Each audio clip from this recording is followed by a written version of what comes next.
যোৰহাটত যকৃত প্ৰতিস্থাপন আউটৰিচ ক্লিনিক মুকলি। লিভাৰ সমস্যাত ভোগা ৰোগীৰ বাবে সুখবৰ। লিভাৰ সমস্যাত ভুগি থকা ৰোগীসকলৰ বাবে আহিছে সুখবৰ।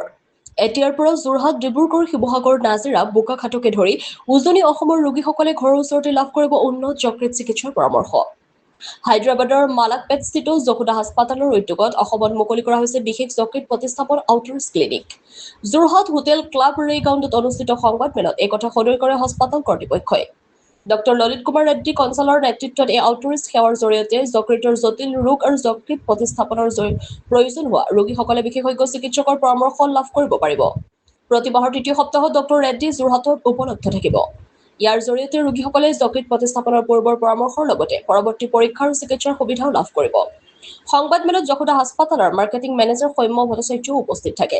উজনি অসমৰ ৰোগীসকলৰ উন্নত যকৃত চিকিৎসা সহজলভ্য কৰাই এই উদ্যোগৰ মূল লক্ষ্য বুলি জানিবলৈ দিয়ে হাস্পাতাল কৰ্তৃপক্ষই। যোৰহাটৰ পৰা ধ্ৰুৱশ্ৰী পাচনৰ ৰিপৰ্ট, AIN লাইভ। নমস্কাৰ সকলোকে। প্ৰথমতে মই সৌম্য ভট্টাচাৰ্য আপোনালোকক ধন্যবাদ জ্ঞাপন কৰিছোঁ। আপোনালোকে আপোনালোকৰ ইমান বিজি শ্বেডিউলৰ পৰা টাইম ওলাই আমাৰ কাৰণে আহিছে। আজি আমাৰ ইয়াত মেইন উদ্দেশ্যটো হ'ল লগ পোৱাৰ। আমি যশোদা হস্পিটেলছৰ 3টা ইউনিট, মানে হায়দৰাবাদৰ 3টা ইউনিট যশোদা হস্পিটেলছৰ মালাকপেট, সোমাজিগুডা আৰু আপোনাৰ ছেকেন্দ্ৰাবাদৰ গোটেই বস্তুখিনি আপোনালোকক বুজাই অলপ ক'বলৈ ধৰিছোঁ। তাৰমানে যশোদা হস্পিটেল আজিৰ পৰা 35 ইয়াৰ্ছ আগত হায়দৰাবাদত ষ্টাৰ্ট হ'ল উইথ 30 বেডেড। এতিয়া আমাৰ ওচৰত 4,000+ বেড থকা হস্পিটেল আৰু আপুনি ক'ব গ'লে আমাৰ হায়দৰাবাদৰ one of the best hospitals বুলি হয়। তাৰে আমাৰ প্ৰসিদ্ধ, মানে ভাৰতৰ এজন জনা শুনা সুনামধন্য ডক্টৰ ললিত কুমাৰ ৰেড্ডী কান্থালা আমাৰ লগত আজি আছে। তেওঁ হ'ল যকৃত বিশেষজ্ঞ। আপোনাৰ যদি মই হেৰিত ক'ব যাওঁ, তেওঁ হ'ল actually surgical gastroenterologist and liver transplant surgeon. তেওঁ নিজৰ কেৰিয়াৰত এতিয়ালৈকে মোৰ দেন 2000 ট্ৰান্সপ্লাণ্ট কৰিছে, ছাকচেছফুল ট্ৰান্সপ্লাণ্ট কৰিছে। চ' সেইখিনিৰ বিষয়ে অলপ ক'বৰ কাৰণে আমি এতিয়া আৰু দুএষাৰ কওঁ মই। আমি যেনেকৈ এতিয়া নতুনকৈ হেৰি কৰিছোঁ, আপাৰ আছাম, উজনি অসমৰ কাৰণে আউটৰিচ ক্লিনিক, মানে আপোনাৰ পেচেণ্টবিলাকৰ যিকেইটা পেচেণ্টে ইয়াৰ পৰা যাবলৈ অসুবিধা পায় তাহাঁতৰ কাৰণে আমি ইয়াত নতুনকৈ আপোনাৰ ক্লিনিক ষ্টাৰ্ট কৰিছোঁ, য'ত ডক্টৰ ললিত কুমাৰ ৰেড্ডী কান্থালা ৰেগুলাৰলি আহি আছে। চ' ইয়াৰ আগত ক'বৰ কাৰণে মই ডক্টৰ ললিত কুমাৰ ৰেড্ডী কান্থালাক ক'ম যে গোটেই বস্তুখিনি আপোনালোকক অলপ ধুনীয়াকৈ কওক। ছাৰ প্লিজ এক্সপ্লেইন দি। मैं doctor Lalit Kumar Reddy Kanthala, surgical gastro, HPB surgery and liver transplant surgeon from Yashoda hospital Malakpet. हम ये complex surgical gastro cases, hepatico, pancreatico, biliary surgeries and liver transplantations करते हैं। जो पेट में जो भी सिंपल सर्जरीज तो हर जगह सारे सर्जन्स करते हैं, लेकिन कॉम्प्लेक्स सर्जरीज करने के लिए स्पेशलाइज्ड टेक्निक्स, इक्विपमेंट का ज़रूरत रहता है और सपोर्टिंग डिपार्टमेंट्स का भी। सो ये कॉम्प्लेक्स सर्जरीज और लिवर ट्रांसप्लांटेशन के लिए multi disciplinary approach is preferable है, ये बेस्ट रिजल्ट्स के लिए। तो ये हमारा यशोदा हॉस्पिटल्स हैदराबाद में we are equipped with all the facilities. So किसी को ऐसा कुछ कॉम्प्लेक्स प्रॉब्लम्स है तो आप हमारा हॉस्पिटल में बेस्ट ट्रीटमेंट मिल जाएगा। और ये हमारा आउटरीच क्लिनिक्स असम में कंडक्ट करने का मेन रीज़न है कि इस जगह पे उतना quality care, health care is मतलब वो अवेलेबल नहीं है करके हमारा रिसर्च है। तो इधर का पेशेंट्स के लिए ये फैसिलिटीज़ प्रोवाइड करने के लिए हम लास्ट आई थिंक 6 महीने से इधर आउटरीच क्लिनिक्स कंडक्ट कर रहे हैं, मेनली डिब्रूगढ़, जोरहाट, शिवसागर, नाजीरा, तेजपुर, इस जगह पे। ये आउटरीच क्लिनिक से मेनली जो इनएक्सेसिबल आउटरीच रिमोट पेशेंट्स के लिए बहुत फ़ायदा हो जाता है।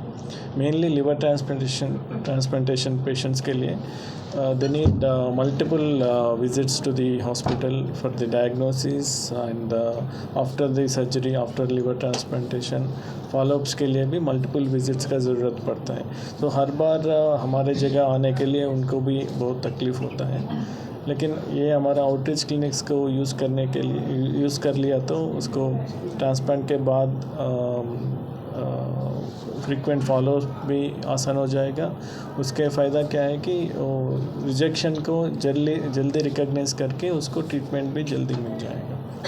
तो उसके वजह से ट्रांसप्लांट का पोस्ट ट्रांसप्लांट उनका सर्वाइवल भी बहुत बढ़ेगा। लाइक कुछ भी अगर रिजेक्शन को early in the first year after transplant rejection का रिस्क ज़्यादा रहता है, तो उस टाइम पे अगर रिजेक्शन को अर्ली डिटेक्ट नहीं किया तो फिर वो पूरा ट्रांसप्लांट वेस्ट हो जाएगा। ग्राफ्ट रिजेक्शन में जाके क्रॉनिक रिजेक्शन तक पहुंच गया तो फिर उसको दोबारा ट्रांसप्लांट करने का सिचुएशन रहता है। तो उस टाइम पे फर्स्ट 1 ईयर में अर्ली रिजेक्शन का हम डिटेक्ट करके इम्यूनोसप्रेशन बढ़ा दिया तो फिर वो ग्राफ्ट अच्छे से मेंटेन हो जाता है। और बाकी ट्रांसप्लांट के अलावा बहुत कॉम्प्लेक्स हेपेटोबिलियरी पैंक्रियाटिक सर्जरीज भी हम करते हैं, वो भी फैसिलिटीज इधर बहुत कम है, तो उसका भी आप एडवांटेज ले सकते हैं। कॉस्ट कितने होने से? वो प्रोसीजर पे डिपेंड करता है। ट्रांसप्लांट में भी लिविंग डोनर ट्रांसप्लांट रहता है, डिसीज डोनर ट्रांसप्लांट रहता है, और बाकी सर्जरीज भी सर्जरी पे डिपेंड करके कॉस्ट रहता है। हाँ, লোকেশ্যনছ हम लोग अभी ডিব্ৰুগড়, আমি এতিয়া ডিব্ৰুগড়ত কৰি আছোঁ, যোৰহাটত কৰি আছোঁ, নাজিৰাত কৰি আছোঁ, আৰু ৰিচেণ্টলি আমি তেজপুৰতো ষ্টাৰ্ট কৰিম আউটৰিচ ক্লিনিক। ডিব্ৰুগড়ৰ যোৰহাটত ক'ত ক'ত আছে? ডিব্ৰুগড় আপোনাৰ অপেক্ষা হস্পিটেলত হৈ আছে। ৰিচেণ্টলি আমি Dibrugarh gastro' and liver clinic বুলি আমাৰ ডক্টৰ মৃণাল গগৈৰ তাতো ষ্টাৰ্ট কৰিম, আৰু নাজিৰাত আপোনাৰ লাইফ স্প্ৰিং LLP বুলি আছে, তাতে আমাৰ OPD হৈ আছে। যোৰহাটত আমাৰ এতিয়া ক্ৰিষ্টেল আৰু আপোনাৰ ONGC কমপ্লেক্সত হৈ আছে। এণ্ড তেজপুৰতো এতিয়ালৈকে ফাইনেল হোৱা নাই, ফাইনেল হ'লে মই আপোনালোকক জনাই দিম বাৰু। আৰু আৰু ক'ত আছিলে আমাৰ সব হায়দৰাবাদৰ পৰা আহিব যিমান চিকিৎসক। এতিয়া এওঁ আহিছে, যেনেকৈ আমাৰ আৰু এটা ফেচিলিটি আছে ECMO বুলি কয়। আমি ইয়াৰ পৰা এয়াৰলিফ্ট কৰোঁ মানে পেচেণ্টক। ECMO মানে যেতিয়া পেচেণ্টৰ হাৰ্ট আৰু লাংছ কাম নকৰে তেতিয়া পেচেণ্টক ৰিকভাৰ কৰাটো বহুত টাফ হৈ যায়।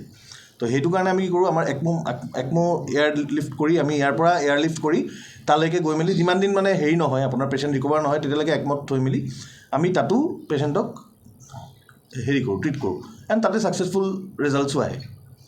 এতিয়া নৰ্থ ইষ্ট ক'ব গ'লে একদম আপ টু কলকাতাৰ হেৰিৰ পৰা গোটেই মানে ধৰক মাহত বা 2 মাহত এটা বা দুটা পেচেণ্ট তেনেকৈ আমি এয়াৰলিফ্ট কৰিছোঁ। চ' আমি সেইটো ফেচিলিটিও ইয়াত প্ৰভাইড কৰিব পাৰিম। যোৰহাটতো হ'ব, এইটো যোৰহাটতো হ'ব, অসমত যিকোনো জেগাৰ পৰা হ'ব। ডিব্ৰুগড়, যোৰহাট চব জেগাৰ পৰা এয়াৰলিফ্ট কৰিব পাৰিব। Is there any kind of all these complex procedures cost तो रहेगा, लेकिन हमारा जो PSU से ONGC, ऑयल इंडिया, उसका those companies will take care, but otherwise बाकी पेशेंट्स के लिए हम क्राउड फंडिंग का यूटिलाइज कर सकते हैं, स्पेशली पीडियाट्रिक पेशेंट्स के लिए। और अदरवाइज हमारा आयुष्मान भारत का कुछ केसेस के लिए हेल्प हो जाएगा, बट मोस्टली मतलब पूरा चार्जेस तो कवर नहीं कर सकते। हेल्थ इंश्योरेंस है उसमें? हाँ, हेल्थ इंश्योरेंस सब যিকোনো হেল্থ ইঞ্চুৰেঞ্চ আপোনাৰ যিমানে আছে এভৰি হেল্থ ইঞ্চুৰেঞ্চ কভাৰ হয়। আপোনালোকক এতিয়া মোৰ ভিজিটিং কাৰ্ডটো প্ৰভাইড কৰি দিম। আপোনালোকৰ যিমান হেৰি যোগাযোগ কৰিব লাগে আপোনালোকে মোৰ যোগেদি আপুনি মোৰ ফোনৰ 90631 আচ্ছা 90631 44693 90631 44693। যিকোনো খবৰ আৰু বিজ্ঞাপনৰ বাবে যোগাযোগ কৰক 7896121996।